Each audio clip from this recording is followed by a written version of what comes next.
আসসালামু আলাইকুম সবাইকে। তো আমি এখন যে জায়গাটাতে দাঁড়িয়ে আছি এটা হচ্ছে আইসিসিবি এবং বসুন্ধরা গ্রুপের একটা জায়গা। তো এই জায়গাটাতে মূলত আসার কারণ একটাই, সেটা হচ্ছে যে মোটর ফেস্ট, এবং এটা হচ্ছে 2025 সালের যেই প্রথমের মোটর ফেস্টটা ওইটা, এবং বাইক শোটা সম্ভবত মে মাসের দিকে হবে। তো যাই হোক, প্রতি বছরই এই মোটর ফেস্টে আসা হয়। মূলত বাইক শো থেকে একটু বেশি মজা লাগে এই মোটর ফেস্টে আইসা। এবং ওই পাশে মূলত সিএফ মোটো যেই মোটরসাইকেলটা আছে বা ব্র্যান্ডটা আছে ওইটার টেস্ট রাইড চলছে। তো চলেন প্রথমেই আপনাদেরকে দেখাই যে সিএফ মোটর যেই টেস্ট রাইডের স্টলটা ওইটা। সেই এখানে এই টেস্ট রাইড অনুষ্ঠিত হচ্ছে। সিএফ মোটো যেই মোটরসাইকেলগুলো আছে বা সিএফ মোটর যেই লাইন আপগুলো আছে, যেমন SR 250 এবং 250 নেকেড, তার পাশাপাশি SR 300। তো আপাতত এক ভাই এটা টেস্ট রাইড দিয়ে আসছে। খুবই কড়া মার্কেটিং ওনারা চালাচ্ছে। এমনটাও দেখছি যে মার্কেটিংয়ের অভাবে অনেক ভালো ভালো ব্র্যান্ড বাংলাদেশে ধরাশায়ী হয়ে গেছে, এবং এই ইউরোপিয়ান স্ট্যান্ডার্ড মেনটেন করে ওনারা মোটরসাইকেলগুলো ম্যানুফ্যাকচার করে থাকে।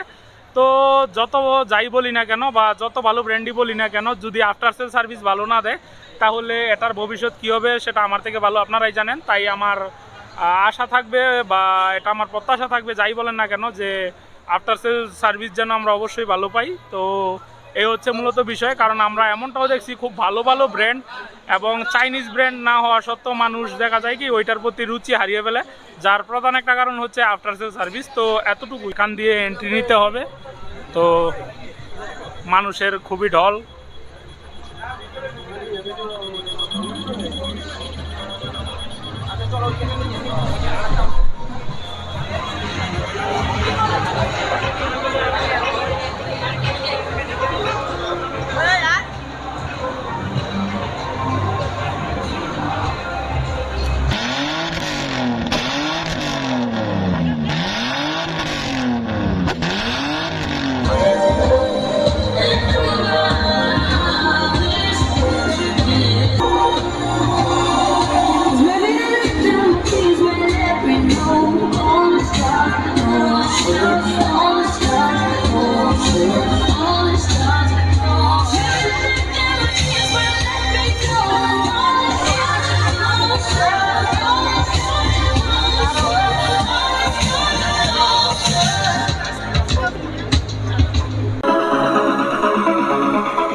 স্টলটা হচ্ছে মূলত মোবিলের স্টল, এবং দেখেন এটা হচ্ছে মোবিল। তো ইঞ্জিন অয়েলের যে প্রচলনটা আমাদের দেশে, তো আমরা ওইটারে মোবিল নামেই চিনি। তো মোবিলের টপ অফ দ্য লাইন যে ইঞ্জিন অয়েলগুলো আছে বাইকের জন্য এবং গাড়ির জন্য, মূলত সবগুলো এখানে শোডাউন ওনারা দিয়ে রাখছে।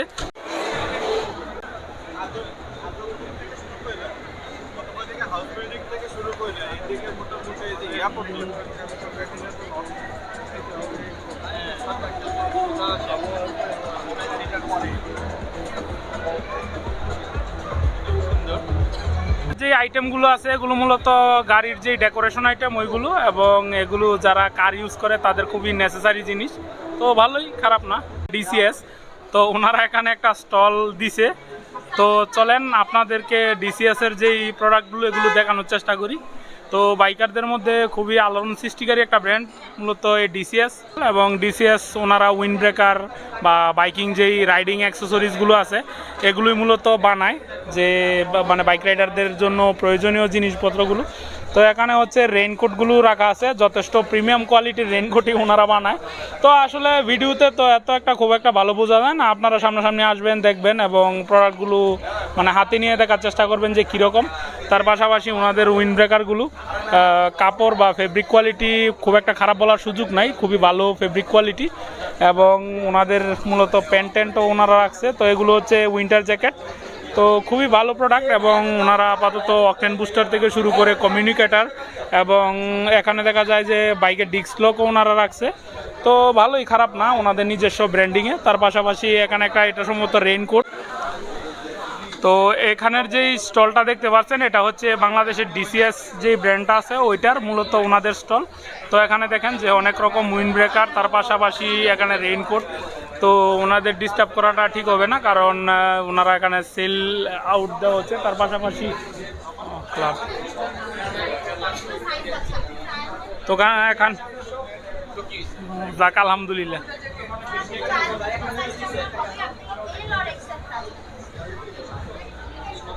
আমরাই দেরি করে ফেলছি।